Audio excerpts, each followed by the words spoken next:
Aquarians, let's see कि 4 November 2025 का divine message, goddess guidance, universal message क्या है। आज यूनिवर्स आपसे क्या कहना चाहते हैं, अभी एट प्रेजेंट आपको क्या सुनने की ज़रूरत है। अगर लाइफ की आज किसी सिचुएशन में आप जाते हैं तो वहाँ क्या समझना, सोचना, एक्ट करना सही होगा। अगर ये आज के लिए नहीं है तो ये आपकी ओवरऑल सिचुएशन के लिए गाइडेंस हो सकता है कि अभी आप जिस भी सिचुएशन में हैं उस सिचुएशन में आपको अभी क्या सुनने की ज़रूरत है। So let's see. सबसे पहले देखते हैं आपकी ओवरऑल एनर्जीज क्या है। Aquarius, give me a second. Okay,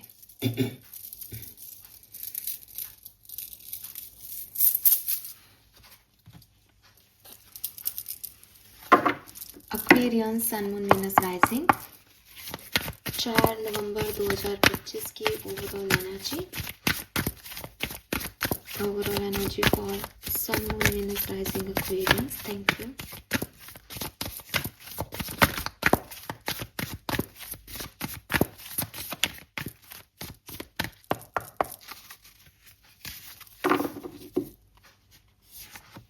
Wow, we have Leo.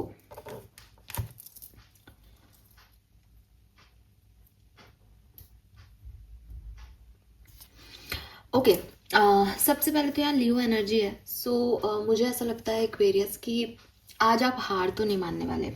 आज आप काफ़ी बोल्ड एंड ब्यूटीफुल और अपने करेज को शो ऑफ करना, अपनी कॉन्फिडेंस को लोगों को दिखा पाना, इस एनर्जी में दिख रहे हो। लेकिन मुझे ऐसा लग रहा है कि कॉन्फिडेंस दिखाने की ज़रूरत कब पड़ती है, जब इंसान के चारों तरफ कोई ऐसी सिचुएशन हो जहाँ कॉन्फिडेंस दिखाना पड़े।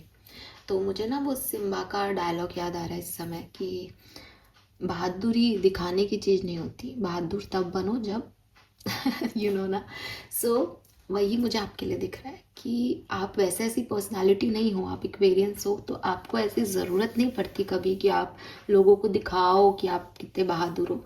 लेकिन सिचुएशन जब आ जाती है ऐसी जो बहुत हैक्टिक होती है, बहुत टेंशन लिए हुए होती है, बहुत एक tower moment kind of situation होती है। आई एम नॉट सेइंग कि टावर मोमेंट आ रहा है आज, नो गलत मत लेना, बट तब आप अपनी विल पावर दिखा पाते हो, तब आप वो भी हो जाते हो जो आप खुद भी नहीं जानते कि आपके अंदर ये कैपेबिलिटीज़ हैं। तो मुझे आज आपके लिए वही दिन लग रहा है। आज आप शाइन करने वाले हो, कॉन्फिडेंट रहने वाले हो, डिसीजन मेकिंग करने वाले हो, और बहुत ब्राइट साइड लोग आपका देखेंगे कि यार इसको कोई फ़र्क ही नहीं पड़ रहा है, इतने सारे इश्यूज़ हैं इसके चारों तरफ, और आप वन बाय वन सबको हैंडल कर रहे हो, टेंशन्स को हैंडल कर रहे हो और बहुत बढ़िया तरीके से हैंडल कर रहे हो।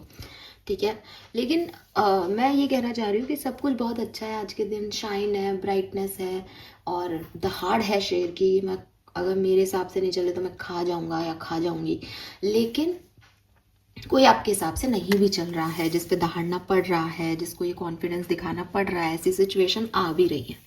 ठीक है, सो बी केयरफुल। स्ट्रेंथ एनर्जी है, विल पावर आपकी बहुत स्ट्रांग है आज के दिन। लेट्स सी आपके लिए गाइडेंस क्या है। Guidance for Aquarians 4 November 2025। TikTok.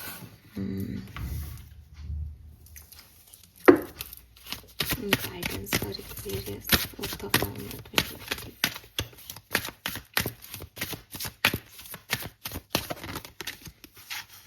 Wow, we have fairness.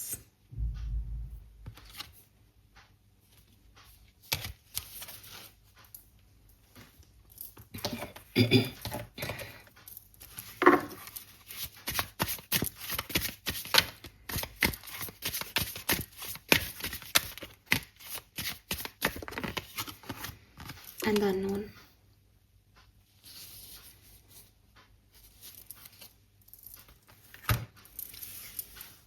सो सबसे पहले तो मैं अगर कलर की बात करती हूँ तो मुझे ऑरेंज, येलो, इनके शेड्स दिखते हैं आपके लिए। सो ऑरेंज तो है ही, बेसिकली मुझे येलो भी आ रहा है बिकॉज लियो एनर्जी, सन से रूल होता है लियो, लेकिन मैं ऑरेंज कहूँगी बिकॉज ट्यूसडे भी है, और ऑरेंज कलर जो है वो आपको थोड़ा कामनेस भी देता है, केसरिया कलर, तो इट्स ऑरेंज। बट अगर आपको लगता है that I don't have orange, तो वो येलो के शेड्स है ना, वो हो सकते हैं। नंबर्स की बात करते हैं तो मुझे यहाँ नंबर 11, 11, दैट्स वाई नंबर 2 की भी ऊर्जा है, नंबर 6 की भी ऊर्जा है, नंबर 7 की भी ऊर्जा है। ठीक है, और यहाँ जो दिख रहे हैं that is number 5 and number 3 की ऊर्जा है।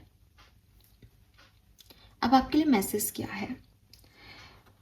सी एक्वेरियस, बेसिकली ना ये मैसेज मेरे मन में भी है, मतलब यहाँ तो आ ही रहा है, लेकिन इस चीज़ को मैंने भी एक दिन पहले, आप कहो 24 घंटे के अंदर सीखा है, समझा है। बेसिकली सीखा तो बहुत पहले से होता है, लेकिन उसको अंडरस्टैंड करने में थोड़ा टाइम लग जाता है। और डायरेक्टली वो मैसेज यहाँ पे मैं आपको देना चाहूँगी, क्योंकि कुछ हद तक ना ये सिचुएशन आपकी मुझे उसे समझाने के लिए, मतलब जो मेरी थ्योरी है वो शायद काम आ जाएगी।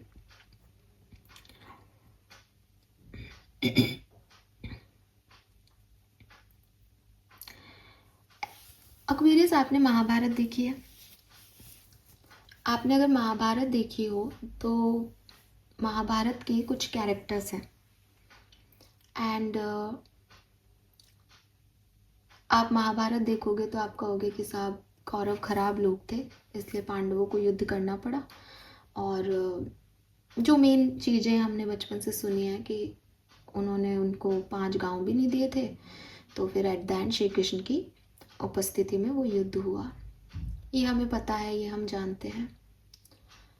आप दोबारा से देखना महाभारत को, और मैं दोबारा से इसलिए कह रही हूँ ना, बिकॉज मेरे मन में ये थ्योरी अभी एक 24 घंटे में क्यों आई उसका भी कारण बता देती हूँ। इन दिनों ना हर OTT उस पे ना महाभारत आई हुई है, और उसमें एक महाभारत का जो वर्जन है वो है कुरुक्षेत्र करके, एक सीरीज आई है 18 एपिसोड की। तो बेसिकली मैंने उसको ही देखा था, और उसीलिए मेरे दिमाग में वो घूम रहा था बार बार बार बार। और मैंने एक पोयम भी लिखी थी इस पे, तो फिर से मैं पोयम से आ गई। सो कभी मौका मिला तो मैं वो भी शेयर करूँगी आपसे। लेकिन एक्चुअली में ना वो सीरीज़ जब आप देखोगे ना, तो आप देखोगे कि हर एक व्यक्ति के पास कोई ना कोई कारण था। ठीक है, फॉर एग्ज़ाम्पल कि हम द्रौपदी की बात करते हैं, आज के कलयुग में सब लोग कहते हैं अरे द्रौपदी ने जो है उकसाया था पांडवों को युद्ध करने के लिए, वरना पांडवों को क्या जरूरत थी 5 गांवों की। लेकिन द्रौपदी के साथ जो हुआ था उसके बाद वो अपना दुख दर्द, वो अपने केश खुले रखती थी, और उसने कहा कि भाई मुझे तब तक चैन नहीं आएगा जब तक मेरे उस आत्मसम्मान की आप मेरे हस्बैंड होकर के उसका बदला नहीं ले लो। चाहे हस्बैंड्स ने ही उसको उस सिचुएशन में डाला हो, लेकिन एक पत्नी अपने पति से यही चाहेगी कि भाई मेरे उसका बदला तो लो। लेकिन सिर्फ द्रौपदी का बदला नहीं था वो, बहुत सारी और भी चीज़ें हो रही थी साथ साथ। फिर हम बात करें कि साहब दुर्योधन बड़ा खराब व्यक्ति था, दुर्योधन ने ऐसा क्यों किया, दुर्योधन 5 गांव क्यों नहीं दे पाया। तो अगर आप डिटेल में देखोगे, जाओगे अंदर डेप्थ में, तो आप देखोगे कि दुर्योधन के पिता अंधे थे, माता आँख पे पट्टी लगाती थी, और उसके पापा बड़े थे घर के। जनरली जो है वो बड़ों को राज्यभार दिया जाता है, लेकिन क्योंकि उसके पिताजी अंधे थे इसलिए उसके छोटे भाई को जो है वो राज्यभार दिया। तो दुर्योधन ने बचपन से यही देखा कि मेरे पापा को तो वो चीज़ मिली नहीं रही जो जो वो डिज़र्व करते हैं, या जो उनका हक होना चाहिए वो तो इनको चाचा को मिल रहा है। आज की तारीख में अगर आप लोगों के घर में ऐसा हो, दुर्योधन आपके लिए बुरा हो सकता है, लेकिन अगर आपके लिए आपके फादर को नहीं मिले, चाहे कोई भी डिसेबिलिटी या कोई भी प्रॉब्लम्स आए, लेकिन आपके पापा को नहीं मिल के चाचा को मिले, तो हर बच्चे के मन में यही आएगा कि यार ये खराब लोग हैं मेरे तो ददियाल वाले, सब कुछ जो है वो, क्योंकि वो बच्चा नहीं समझ रहा ना, बाल मन नहीं समझ रहा कि क्यों नहीं मिल रहा, उसको तो बस ये लग रहा है कि पापा को मिलना चाहिए था लेकिन चाचा को दिया गया। तो वो तो शुरू से ही अपनी प्रॉपर्टी को लेकर के एक उसमें था कि मुझे तो कभी मिला ही नहीं, हमेशा से पांडवों के पिताजी को ही मिला, तो अब मैं भी नहीं दे रहा जब मेरे को मिला है, क्योंकि वो तो छोड़ के चले गए थे तब मुझे मिला, वरना तो मुझे मिलता ही नहीं है सब। तो बचपन से जिसने ऐसे सोचा, जिसने ऐसे दिमाग में परसेप्शन रखा किसी के लिए, वो कैसे कुछ दे देगा किसी को। इंसानी फितरत है, कोई ऐसा नहीं है कि वो कोई बहुत है। दुर्योधन स्वर्ग में भी गया था, आप लोगों को पता हो तो, उसको नर्क नहीं मिला था। उसके बाद हम बात करें कि और इसमें घी, आग में घी किसने डाला? शकुनी ने। कि उसके जो मामा थे वही उसको ये बताते रहते थे कि अरे तुम्हारे साथ तो गलत हो रहा है, पांडव लोग मिलके तुम्हारे साथ गलत कर रहे हैं, तो और कान भरे शकुनी ने। अब शकुनी को देखोगे तो शकुनी की भी सेम कहानी थी। ये शकुनी की सिस्टर को वो अंधा जो है वो पति मिल गया, और फिर राज्यभार भी उनको नहीं मिला। पहले शादी कर दी इतनी सुंदर बहन की उससे, वो अपनी बहन से प्यार करता था, और अब उसको वो भी नहीं मिल रहा जो उसको पटरानी का वो सौभाग्य मिलना चाहिए था। तो वो भी किसी न किसी कारण से नाराज था।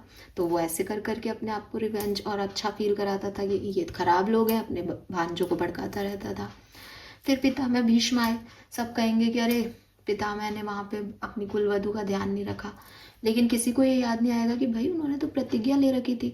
कल को कोई कह देगा कि अरे अगर पितामह अम्बा से शादी कर लेते क्योंकि वो उसे भगा के लाए थे तो शायद ये महाभारत होती नहीं, शिखंडी बन के वो उसका वध करती नहीं। लेकिन कैसे छोड़ देते जब किसी ने पहले ही प्रतिज्ञा कर रखी है कि वो शादी नहीं करेगा, अपने पिता के लिए करी उन्होंने वो प्रतिज्ञा, तो फिर चाहे कैसी सिचुएशन आ जाए वो शादी नहीं करेगा। अगर वो उस समय उस अम्बा का वो मान लेते कि ठीक है भाई मैं तुमसे शादी कर लेता हूँ, तो आप लोग वैसे उनको गलत मानते कि अरे पहले तो बोला शादी नहीं करेगा, अब भगा के ले आया, अब छोटे भाई के लिए तो ये शादी करने को तैयार हो गया। बेसिकली पुत्र के लिए, भाई के लिए नहीं।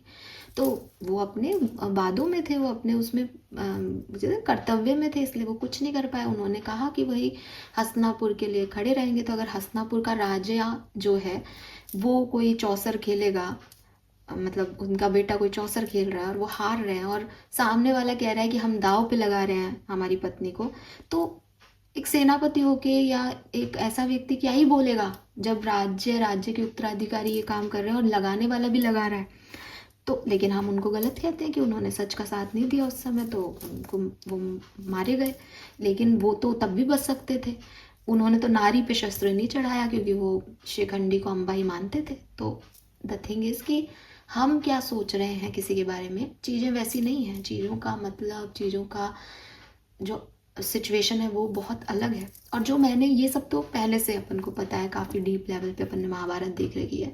लेकिन जो मैंने अभी नई सीरीज से देखा वो मैंने ये समझा कि ये धर्म युद्ध के नाम पे कौरवों को सभी लोगों को धोखे से मारा है। मतलब एक आध एग्जाम्पल्स हमारे पास है कर्ण वगैरह के, लेकिन अब जब मैंने ये नया सीरीज देखा तो मैंने देखा कि हर जगह ही श्री कृष्ण भगवान ने अपनी थोड़ी सी चतुरता दिखा दी थी और सबको धोखे से मरवाया था। अदरवाइज पॉसिबल ही नहीं था इन इतने महारथियों को मारना। लेकिन आप अब कहोगे कि भगवान कृष्ण गलत थे कि उन्होंने ऐसे धर्म युद्ध कह दिया इस युद्ध को, और है ना मरवा दिया सबको और बस अपने आप को जिता लिया। लेकिन अगर आप देखोगे तो इन सब लोगों के कर्म भी पास से ऐसे ही थे। इन्होंने कुछ ना कुछ ऐसा कर रखा था। कोई ने, मतलब जितने लोगों ने इनको मारा वो बेसिकली रिवेंज लिया। अब भगवान कृष्ण ने बस उस समय उन दोनों को खड़ा कर दिया कि अरे तेरा बदला पुराना है, बाकी है ना, अब तू कर इससे युद्ध। तो बेसिकली पांडवों ने कम मारा, और एक दूसरे से जो इन्होंने पास्ट में जो सिचुएशंस क्रिएट की हुई थी वो जरूर यहाँ पे रिवेंजफुल तरीके से फुलफिल हो गई। तो बेसिकली हम सब भी, जो मैं आपको बताना चाहती हूँ, हम सब की ज़िंदगी में भी यही हो रहा है कि पास्ट में हम कोई कर्म करके लौटते हैं और हमको लगता है वो चीज़ ख़त्म हो गई, हमारी तरफ से वो सिचुएशन एंड हो जाती है, तो हमको लगता है हमने कर्म किया, ख़त्म हो गया। लेकिन वो कर्म वहाँ ख़त्म नहीं होता। हजारों साल बाद नए जन्मों में हमें उन कर्मों का हिसाब किताब पूरा करना पड़ता है, और यही शायद महाभारत हमें सिखा रहा है। और रही बात कि कृष्ण ने चतुरता से मारा, अगर किसी के दिमाग में ये घुस रहा होगा भाई, तो मैं यही कहूँगी कि कृष्ण ने इस चीज़ का, क्योंकि उन्होंने ऐसा करवाया, क्योंकि पास्ट के हिसाब पूरे करने थे उनको उस समय, तो उन्होंने फिर नए वर्तमान में अपने आप को श्राप के लिए भी स्वीकार किया कि हाँ साहब, आप, गांधारी ने श्राप दिया और उनका कुल आज जीवित नहीं है। लेकिन भगवान थे वो द्वारका अगर आज की तारीख में होती तो हम ब्राह्मणों को और बणियों को या कायस्थों को या किसी और जाति में नहीं फंसे होते। हम द्वारका के लोगों को, या जो उनके एंसेस्टर्स से, जो उनकी पीढ़ी थी बेसिकली, उनको भगवान मान के पूज रहे होते, वो हम पे शासन कर रहे होते। इसलिए भगवान अपनी पीढ़ी भी अपने साथ ले गए कि मुझे इन सब में नहीं पड़ना। तो जो हुआ, जो उन्होंने किया, वो किसी कारण से किया। तो यूनिवर्स और भगवान, अल्लाह, जो भी आप उस परम शक्ति को कहना चाहो, वो सब कोई ना कोई मकसद से चीज़ें कर रही है। आपको और मेरे को नहीं समझ आता क्योंकि हमको याद नहीं पुरानी चीज़ें, हमें पता नहीं हम क्या करके लौटे हैं, हमें पता नहीं किसी ने क्या किया है, कौन हमारा क्या था पहले। इसलिए हम लोग कंफ्यूज होते हैं कि मैंने तो कुछ किया नहीं, ये क्यों ऐसा कर रहा है। तो पहला मैसेज तो आपका यही है विद दिस फेयरनेस एनर्जी, कि आपकी सिचुएशंस को भगवान देख रहा है और वो जो फेयरनेस है वो दिखाता है हमेशा ही। तो इस सिचुएशन में जस्टिस होगा। आपको सिर्फ अपने कर्मों पे और भगवान पे भरोसा रखना चाहिए कि वो जो भी करेंगे वो सही करेंगे। चाहे वो कुछ विनाश करके करें तो भी सही कर रहे हैं, वो कुछ बना के करें तो भी सही कर रहे हैं। आप उतने डीपर लेवल पे सिचुएशन को नहीं जानते जितने वो जानते हैं। अगर द्वारका को, अपनी पीढ़ी को मिटाने का भी निर्णय उन्होंने लिया तो शायद कलयुग के लिए वो सही था, ठीक है। तो लेकिन उस समय ना वो कोई समझ सकता था, ना आज हम ये बात समझ सकते हैं। हमको बस ये लगता है गांधारी के श्राप ने श्री कृष्ण की पूरी पीढ़ी खत्म कर दी, लेकिन वो उन्होंने ही करवाई, उन्होंने ही ऐसे किया, उन्होंने ही ये स्वीकार किया कि इस पूरे युद्ध का जो इल्ज़ाम है वो मैं अपने सर लूँगा। गलतियाँ कई लोगों ने की होंगी और की भी थी, लेकिन उन्होंने स्वीकार किया क्योंकि वो भगवान थे। इंसानों के बस की बात नहीं है, सिंपल सी चीज़ है। Then we have TikTok. TikTok का कार्ड आपको ये कह रहा है दैट हो सकता है कि आपको ऐसा लग रहा हो कि मैं 50 साल की हो गई, मैंने ये काम तो किया ही नहीं, या मैं 35 साल का हो गया लेकिन मैं तो सिर्फ 35,000 रुपये कमा रहा हूँ, लोग तो लाखों में कमा रहे हैं, या मैं 40 साल का हो गया पर मेरी शादी नहीं हो रही। यूनिवर्स आपको कह रहे हैं that there is nothing to fear, ठीक है। टाइम के हिसाब से या सोसाइटी की टाइमिंग के हिसाब से अगर आपको लगता है दैट आपने टाइम पे चीज़ें नहीं की या चीज़ें मिस हो गई, अपॉर्चुनिटीज़ मिस हो गई, तो इसमें कोई प्रॉब्लम नहीं है, ठीक है।